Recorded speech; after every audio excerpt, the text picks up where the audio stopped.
कोई ना कोई कनेक्शन है इस परिवार के साथ, ये तो सरू समझ गई है। मतलब ना भी समझे तो एक दिल का कनेक्शन तो है। ऑफ कोर्स दादाजी नोस कि सरू उनकी पोती है, लेकिन सरू को ये बात नहीं पता। लेकिन पोती होने का पूरा फर्ज दरअसल पूछा जाए तो सरू ही निभा रही है। दादाजी की तबीयत खराब है और दुनिया चाहे इधर से उधर हो जाए, सरू दादाजी को कुछ होने देगी ही नहीं। जल्दी आओ, क्विक! नानी! मॉम! नानी! फिर से इस घर में वापस आ गई।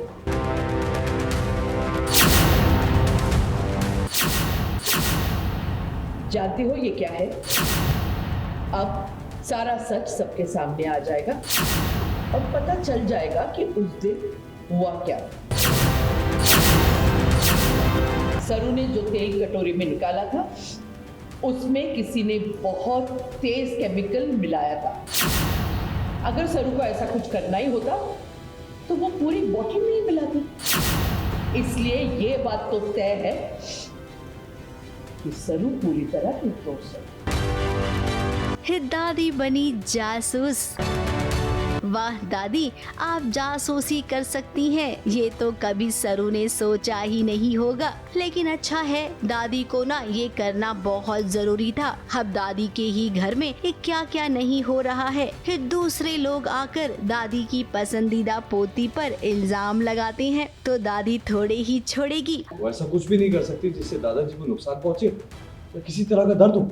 तो अभी सरू चाहती है कि दादू साहब की तबीयत ठीक हो जाए, इसलिए उसने दूसरा एक मलहम मंगाया था गांव से, जिससे घाव भरते हैं। तो वो लेकर अभी, जैसे कि कामिनी जी ने पहले उसे घर से निकाला था ये बोल के कि तुमने मिलावट की है, उसके बाद तो उसको एंट्री नहीं है घर में, तो वो छुप छुप के घर में आती है और दादू साहब को मलहम लगा देती है। फिर क्या होता है आप बताइए। का फोकस खाली है उसकी बेटी और उसकी नातिन जो है उर्मिला और अनिका।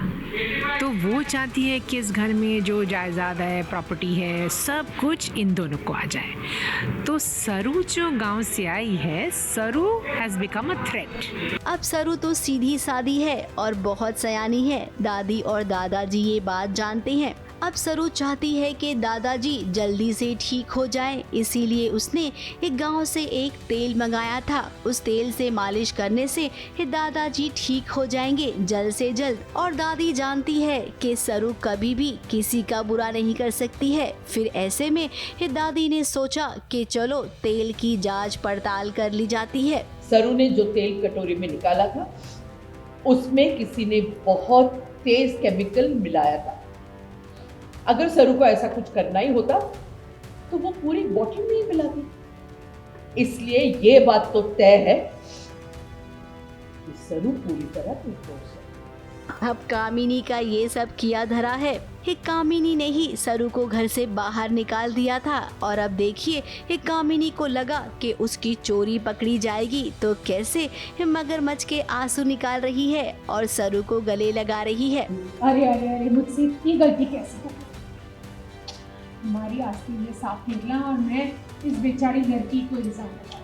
मेरे ऊपर ही आने वाला था, तो ये थोड़ा ये कैरेक्टर थोड़ा नर्वस भी हो गई थी कि आज शायद पकड़ा जाएंगे, लेकिन उसने चाल दिया। मैंने इतनी शातिर है ना कि वो बचने के लिए कुछ भी कर सकती है। तो मैं वो इस सीन के पहले वही हम डिस्कस कर रहे थे कि वो बचने के लिए ना मतलब कुछ भी करेगी।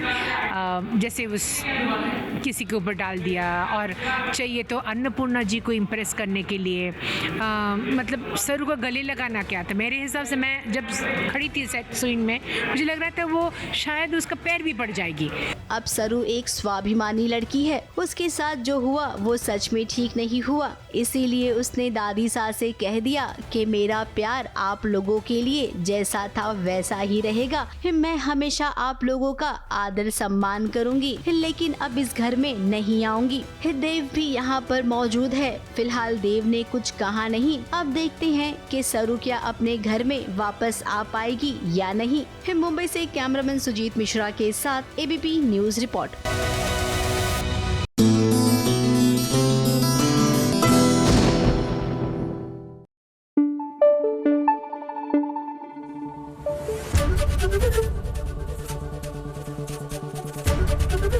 एबीपी न्यूज आपको रखे आगे।